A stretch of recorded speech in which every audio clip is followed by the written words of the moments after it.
Hello friends, कैसे हैं आप सब। आप सभी का आपके अपने YouTube channel sociology with Sangeeta में मैं संगीता स्वागत करती हूं। और इस चैनल के माध्यम से हम लोग सोशियोलॉजी के कम्पिटिटिव एग्जाम के प्रिपरेशन करते हैं। अभी जो हमारे क्लासेस चल रहे हैं उसमें हम लोग झारखंड लेडी सुपरवाइजर का सोशियोलॉजी का सिलेबस को कवर कर रहे हैं। और आज का जो क्लास है इसमें हम लोग देखेंगे पाश्चातीकरण, संस्कृतिकरण, सार्वभौमिकरण, भूमंडलीकरण से रिलेटेड क्वेश्चंस को, कि किस प्रकार से इनसे रिलेटेड क्वेश्चंस एग्जाम में पूछे जाते हैं। इसलिए आप लोग वीडियो को लास्ट तक देखें। अगर आपको क्लास हेल्पफुल लगे तो ज़रूर इसे अपने दोस्तों के साथ शेयर करें, लाइक करें और कमेंट करें। और जो भी कैंडिडेट्स मेरे चैनल पर नए आए हैं वो प्लीज़ सब्सक्राइब करना ना भूलें। और जो भी झारखंड लेडी सुपरवाइजर के कैंडिडेट्स हैं जिनको पेड ग्रुप से ऐड होना है, जहाँ पे आपको नोट्स प्रोवाइड किए जा रहे हैं पीडीएफ फॉर्मेट में, अगर आप उससे जुड़ना चाहते हैं तो उसका प्रोसेस डिस्क्रिप्शन बॉक्स में दिया गया है, वहाँ पे आप जाकर उसे ज़रूर एक बार चेकआउट कीजिए। टेस्ट ग्रुप से भी जुड़ने का प्रोसेस दिया गया है, उसे आप लोग जरूर देख लीजिए। तो आज का हमारा टॉपिक क्या है, पाश्चातीकरण, संस्कृतिकरण, सार्वभौमिकरण से। तो चलिए क्लास को हम लोग स्टार्ट करते हैं। देखिए, पाश्चातीकरण, ये जितने क्वेश्चन है ये आपके प्रीवियस ईयर के क्वेश्चन है। प्रीवियस ईयर के क्वेश्चन से क्या होता है, हम लोग को एक जानकारी मिलती है। तो पाश्चातीकरण की विशेषता है, इसमें पूछा जा रहा है अधार्मिक प्रक्रिया, तटस्थ अवधारणा, मूल्यगत अधिमान्यताएं या उपयुक्त सभी। ठीक है, पाश्चातीकरण यानी जब हम विदेशी संस्कृति को ग्रहण करते हैं तो इसके अंतर्गत ये सारे ही ऑप्शन सही हो जाएंगे। अर्थात पश्चिमीकरण या पाश्चातीकरण एक व्यापक अवधारणा है। और इस अवधारणा को किनके द्वारा दिया गया है, तो एम.एन. श्रीनिवास जी ने। पश्चिमीकरण की प्रक्रिया में सभी भौतिक एवं अभौतिक संस्कृति के परिवर्तनों का समावेश होता है। बी. कुप्पुस्वामी के अनुसार श्रीनिवास की पश्चिमीकरण की अवधारणा में मुख्यतः 3 प्रकार की बातें सम्मिलित होती हैं, 3 श्रेणी की। वे हैं व्यवहार संबंधी, जैसे खाना पीना वेशभूषा ये सब हो गया।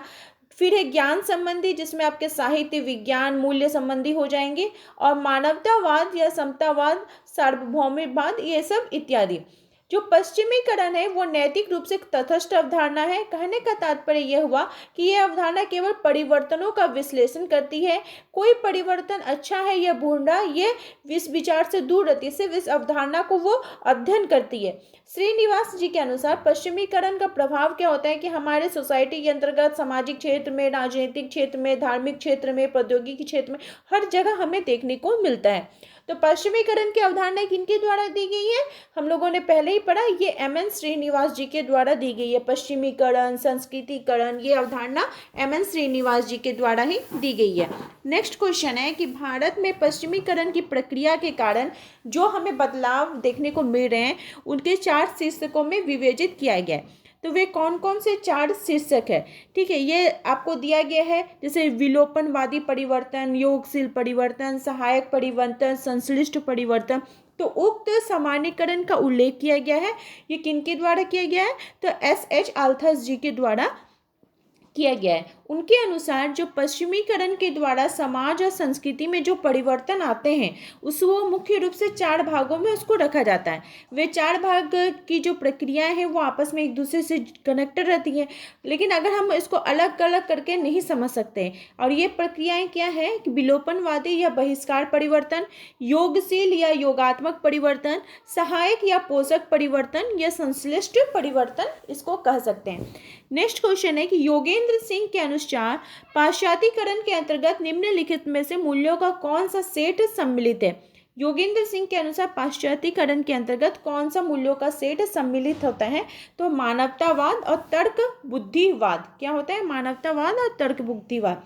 पाश्चातीकरण के व्यापक आयामों पर टिप्पणी करते हुए योगेंद्र सिंह लिखते हैं कि मानवतावाद और तर्कवाद पर जोड़ पश्चिमी पाश्चातीकरण का एक हिस्सा होता है, जिसके कारण क्या होता है कि भारत में कई भी बहुत सारे संस्थागत और सामाजिक सुधार हुए हैं।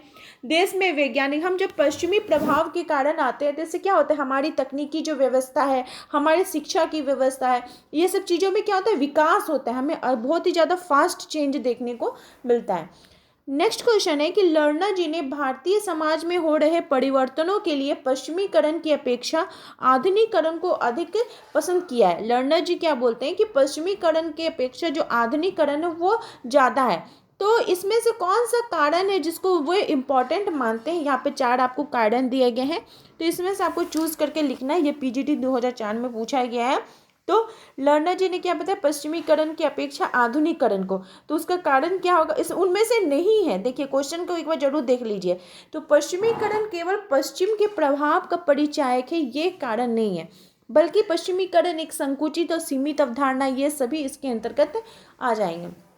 डेनियल लर्नर जी ने पश्चिमीकरण और आधुनिकीकरण दोनों की उपयुक्तता पर विचार करके आधुनिकीकरण को स्वीकार किया है। उनके अनुसार आधुनिकीकरण में सार्वजनिक संस्थाओं और निजी आकांक्षाओं को स्पष्ट करने वाली एक विक्षोभकारी प्रत्यक्षवादी भावना निहित है, पर प्रत्यक्षवादी भावना की पर्याप्त नहीं है। पश्चिमीकरण शब्द कई कारणों से अनुपयुक्त है। यह अत्यधिक स्थानीय लेबल है और जिस आदर्श का अनुकरण किया जा रहा है वह कोई पश्चिम देश न होकर जापान या भारत भी हो सकता है। ठीक है, ये सब ऐसा नहीं है कि सिर्फ हम विदेशी ही संस्कृति को ग्रहण कर रहे हैं, हमारे आसपास के भी जो देश है उसके भी संस्कृति को अगर हम ग्रहण करते हैं तो वो भी पश्चिमीकरण हो सकता है। ठीक है, नेक्स्ट जो टॉपिक है वो है संस्कृतिकरण यानी सिविलाइजेशन। संस्कृतिकरण की अवधारणा किससे संबंधित है, संदर्भ समूह से, प्राथमिक समूह से, हित समूह से या तृतीयक समूह से। तो संस्कृतिकरण की जो अवधारणा है ये किससे संबंधित है, यह संदर्भ समूह से संबंधित है, क्योंकि जो द्विज जाति के लोगों का जो संस्कृति होता है उसको ग्रहण करने की ये एक पद्धति मानी जाती है। तो संस्कृति की कारण अवधारणा जो है ये इसमें समाज में जो सबसे बेहतर समझे जाने वाले होते हैं उन लोगों का जो सकारात्मक संदर्भ समूह है उसके चीज़ों को हम लोग क्या करते हैं, ग्रहण करने का सोचते हैं, या जो निम्न जाति के लोग हैं उसको नकल करने का सोचते हैं ताकि उनकी भी समाज में स्थिति अच्छी हो सके। तो संस्कृतिकरण की प्रक्रिया कैसी है, तो ये संदर्भ समूह से रिलेटेड है। प्रीवियस क्वेश्चन में ही हम लोगों ने देखा। नेक्स्ट क्वेश्चन है कि संस्कृतिकरण की अवधारणा घनिष्ठ रूप से संबंधित है। तो किससे, क्वेश्चन आपका वही रिपीटेड है, तो वो आपका संदर्भ समूह से संबंधित है। किससे संबंधित है, तो संदर्भ समूह से संबंधित है संस्कृतिकरण की अवधारणा। नेक्स्ट क्वेश्चन है कि संस्कृतिकरण एवं ब्राह्मणीकरण की अवधारणा किसने दी है। तो संस्कृतिकरण व ब्राह्मणीकरण की जो अवधारणा है ये MN श्रीनिवास जी के द्वारा दी गई है। किनके द्वारा दी गई है, MN श्रीनिवास जी के द्वारा दी गई है।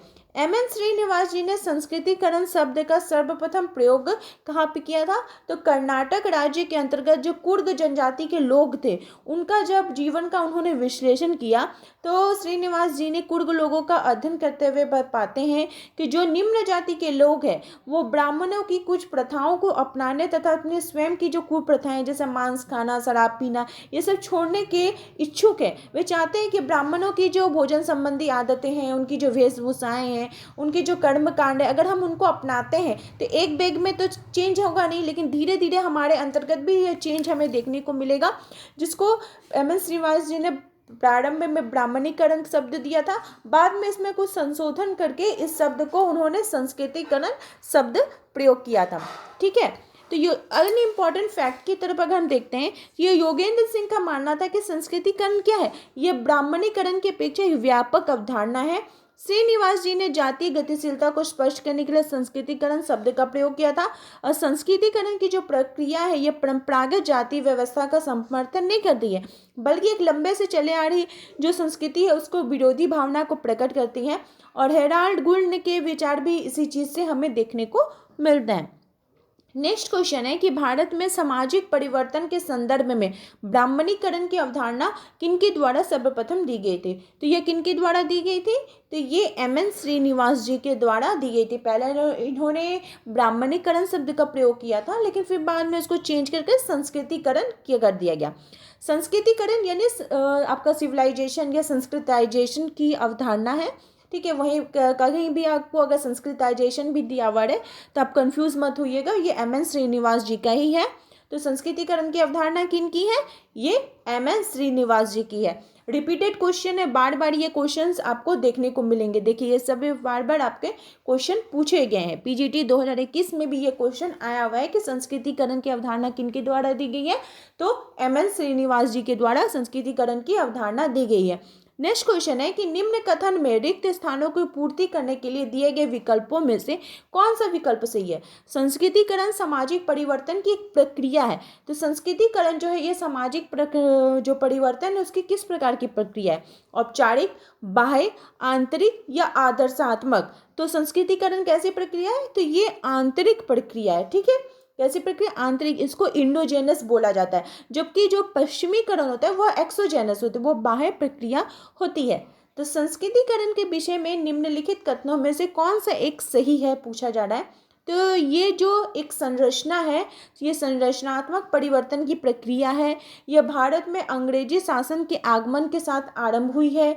यह सामाजिक परिवर्तन का बहिर्जात स्रोत है। यह एक स्थितिक परिवर्तन की प्रक्रिया है। तो इसमें से आपको पूछा जा रहा है कि कौन सा एक सही है। ठीक है, तो संस्कृतिकरण की जो प्रक्रिया है से संबंधित जातियों में मात्र पदमूलक परिवर्तन होता है, ना कि संरचनात्मक। कहने का तात्पर्य यह होता है कि जो जाति व्यवस्था है उसकी जो संरचना है उसमें कोई परिवर्तन नहीं होता है, बल्कि उस जाति से संबंधित लोग होते हैं उनके पद में आपको उतार चढ़ाव देखने को मिलेगा। नेक्स्ट क्वेश्चन है कि संस्कृतिकरण की प्रक्रिया के विश्लेषण में श्रीनिवास जाति की व्याख्या करते हैं। ये था, वो कौन सी व्याख्या करते हैं, तो संरचनात्मक संवर्ग की व्याख्या करते हैं। किसकी बात करते हैं, संरचनात्मक संवर्ग की बात करते हैं। किनके द्वारा, तो श्रीनिवास जी के द्वारा।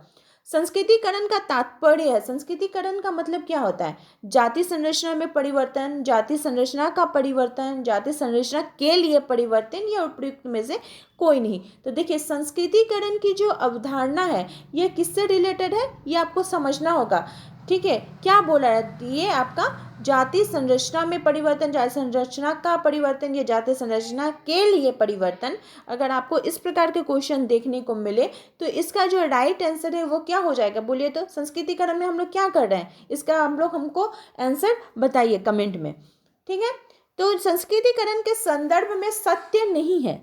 क्या चीज़ सत्य नहीं है, संस्कृतिकरण की जो प्रक्रिया है यह स्थितिगत परिवर्तन होता है या व्यक्तिगत प्रक्रिया नहीं है। तो ये आपका कौन सा सही नहीं है, व्यक्तिगत ये प्रक्रिया नहीं है, समूह प्रक्रिया है, उधरगामी गतिशीलता है। तो संस्कृतिकरण की जो प्रक्रिया में स्थितिगत परिवर्तन होता है यह सामाजिक गतिशीलता की सामूहिक प्रक्रिया है, न कि व्यक्तिगत। अर्थात इसका संबंध किसी विशेष व्यक्ति या परिवार विशेष के जीवन से चलने वाले परिवर्तनों की प्रक्रिया से नहीं है, यह उधरगामी गतिशीलता है। नेक्स्ट क्वेश्चन है कि आपको पूछा जा रहा है कि संस्कृतिकरण वो प्रक्रिया है जिसके द्वारा कोई निम्न हिंदू जाति या कोई जनजाति अथवा अन्य समूह किसी उच्च और प्रायद्वीप जाति की दिशा में अपने रीति रिवाज, कर्मकांड, विचारधारा और जीवन पद्धति को बदलता है। तो ये परिभाषा किनके द्वारा दी गई है, एम.एन. श्रीनिवास जी के द्वारा दी गई है। जब उन्होंने संस्कृतिकरण का अध्ययन किया था, कहाँ पे किए थे, तो वो कर्नाटका के जो कुर्ग जनजाति के लोग थे उनका जब वो अध्ययन करते हैं, वहाँ के धार्मिक जीवन का, उनके सामाजिक जीवन का जब अध्ययन करते हैं तो उन्होंने इस शब्द का प्रयोग किया था। अब पहली बार कहाँ किया था, तो उनकी जो पुस्तक थी religion and society among the Kurds of South India, इसमें उन्होंने इसको परिभाषित करते हुए बताया था कि इसमें जो निम्न जाति के लोग होते हैं, हिंदू जाति के लोग, वो अपने से जो द्विज जाति, द्विज मतलब में हो गया जो ऊंची जाति के लोग होते हैं, उनके कर्मकांड, रीति रिवाज, उनकी विचारधारा पद्धति को अपनाने का प्रयास करते हैं। ठीक है, नेक्स्ट क्वेश्चन है कि वो प्रक्रिया जिसके द्वारा कोई निम्न हिंदू जाति या कोई जनजाति, वही रिपीटेड क्वेश्चन है, तो उसको क्या बोला जाता है, तो उसको संस्कृतिकरण बोला जाता है। आई होप आप लोग को क्लास पढ़ते पढ़ते भी ये जो कॉन्सेप्ट है ये क्लियर हो गया होगा, आपको अच्छी प्रकार से याद हो गई होगी कि संस्कृतिकरण की अवधारणा क्या है। नेक्स्ट क्वेश्चन है कि जब कोई निम्न, वही रिपीटेड क्वेश्चन है, इसको क्या बोला जा रहा है, तो उसको संस्कृतिकरण बोला जा रहा है। बार बार देखिए एग्जाम में आपका पूछा जाता है, 2010 में पूछा गया है, 16 में पूछा गया है, पीजीटी के एग्जाम में। इंपॉर्टेंट क्वेश्चन है, समझ लीजिए, उसे याद कर लीजिए अच्छे प्रकार से। इसी प्रकार के आपको क्वेश्चन आपको एग्जाम में देखने को मिलेंगे। उसको क्या बोला जाता है, संस्कृतिकरण बोला जाता है। नेक्स्ट क्वेश्चन है कि निम्नांकित में से कौन से समाजशास्त्री ने दक्षिण भारत के कुर्ग लोगों में धर्म और समाज का अध्ययन किया था। दक्षिण भारत के कुर्ग जनजाति के लोगों का अध्ययन किनके द्वारा किया गया, एम.एन. श्रीनिवास जी के द्वारा।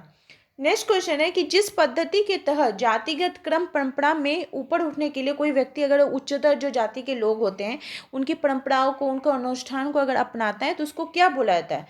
ठीक है, उसको क्या बोला जाता है, बोलिए। आत्मसातीकरण, संस्कृतिकरण, विलयीकरण या अभिज्ञानीकरण, तो उसको संस्कृतिकरण बोला जाता है। क्या बोला जाता है? संस्कृतिकरण बोला जाता है। नेक्स्ट क्वेश्चन है, नेक्स्ट क्वेश्चन की तरफ हम लोग बढ़ते हैं। देखिए क्वेश्चन वही है, रिपीटेड है, थोड़ा घुमावदार है, आपको कॉन्सेप्ट समझना पड़ेगा।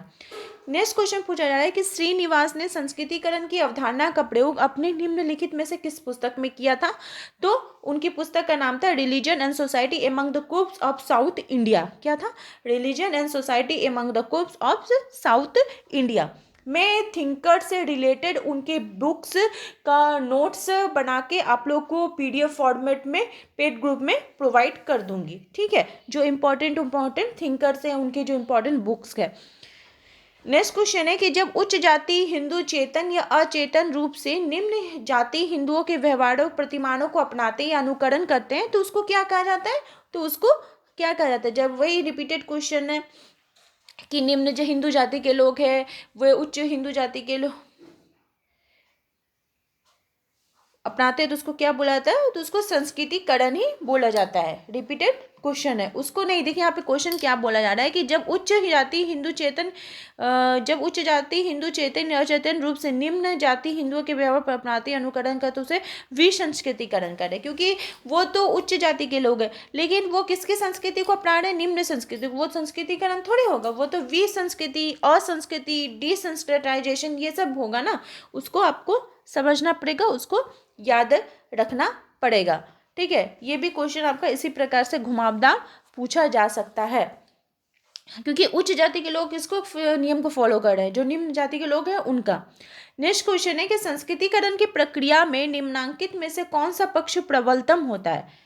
ठीक है, संस्कृतिकरण की जो प्रक्रिया होती है उसमें कौन सा पक्ष होता है? वो प्रबलतम होता है। क्षैतिज गतिशीलता, लंबवत गतिशीलता, प्रत्याशित समाजीकरण या पंच संस्कृति ग्रहण। तो उसको क्या बोला जाता है? प्रत्याशित समाजीकरण।